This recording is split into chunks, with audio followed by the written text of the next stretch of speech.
Magtumladyň Türkmen Döwlet Üniversitesinden daşary döwletleriň ilmi barlyk idaralaryna, edebiýat institutlaryna we beýleki uglarda işleýän hemde ýurdumyz bilen ýygyjym gatnaşyk saklaýan siýasy jemgyýetçilik işgärlerine, alymlara, edebiýatçylara Türkmenistanyň Magtumly Pragynyň 300 ýyllygyna atly ýubiley medallaryny gowşurmak dawarasy boldy. Tutuş adamzat ähmiýetli nusgalyk eserleri bilen dünýä belli bolan akyllar şahyr, Magtumly Pragynyň dogulunyň 300 ýyllygy münasibetli gurulýan dawarlar giň möşhürli medeni köpçülik bilen şäherler bilen utgaşýar. Şunun bilen maglykda Birleşen Milletler Guramasynyň beýleki halkara we sewit guramalarynyň Türkmenistan bilen dowlukly döwletleriň, şeýle-de beýiksiz ustadynyň ajaýyp şygyrlarynyň muşdoklarynyň Magtumly Pragynyň dörejiligini halkara derejesinde wagt etmekde bitiren işleri bellenmäge münasipdir. Berkarar döwletiň täze ýamynyň galkynçda urduny garaşdy. Beýtarap Türkmenistan bilen gatnaşyklar ösürmekde. Halklaryň arasynda dost sogunlygy we hyzmatdaşlygy berkitmekde görkezden aýratyn hyzmatlar üçin hemde nusgaw türkmen şahyry Magtumly Pragynyň dogulunyň 300 ýyllygy münasibetli daşary urtlaryň Türkmenistanyň Magtumly Pragynyň 300 ýyllygyna atly ýubiley medali hemde ýadygarlyk we sowgatlyk nyşanlary bilen sylaklanan raýatlaryň hoşarlyklarynyň şäge bolmady. Ýokary döwlet sylaklaryna münasip bolanlar öýellerini bildirilen hormat üçin gahrman arkadamyda hemde arkadagy gahrman ferdarmyda tüýsürekden hoşarlyk bildirdiler.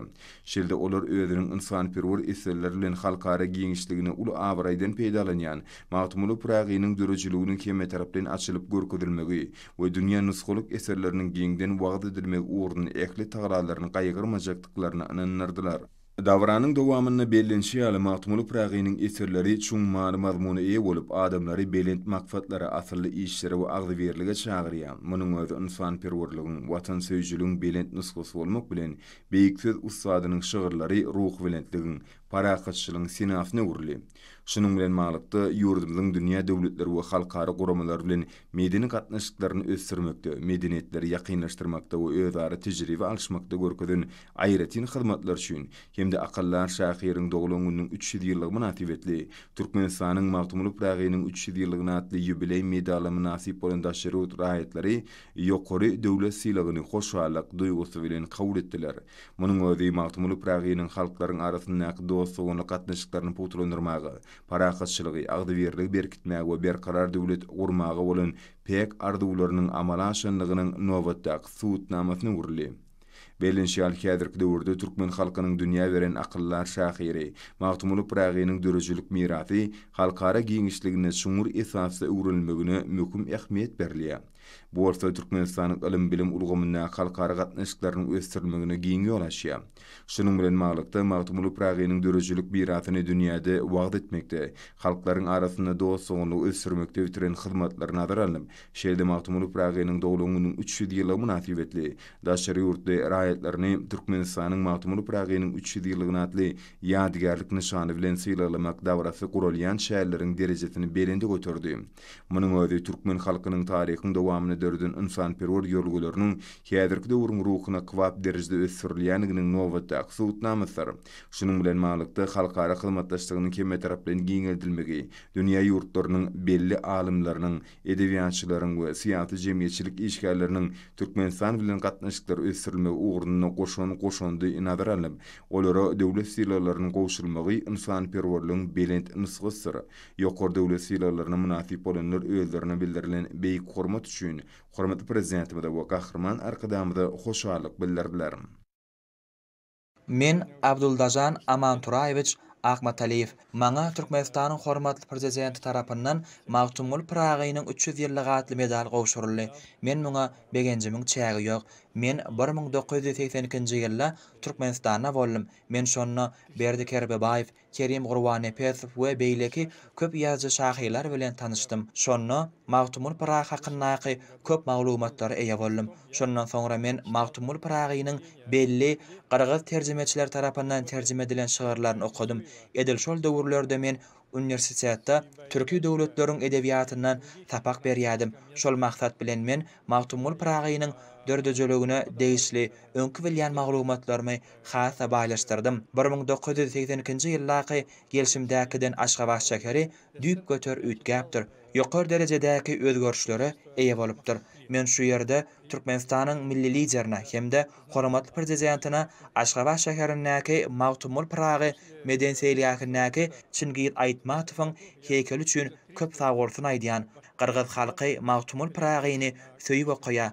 Men ýene tiz wagtdan Magtumul Pragynyň başga da şygyrlarynyň qırgız diline terjime edilip, qırgız halkyna ýetiriljekdigine berk inanýan. Mundan beýlekem biziň edebi medeni insan-perwer gatnaşyklarymyzyň hasa berkejekdigine inanýan türkmen-qırgız dostlugy mundan beýlegem güllä bessin. Ajaýyp pursatda türkmen-qırgız dostlugyny gatnaşyklaryny berkediýän iki döwletiň döwlet başçylaryna sag bolsun aýdýan. I am extremely grateful.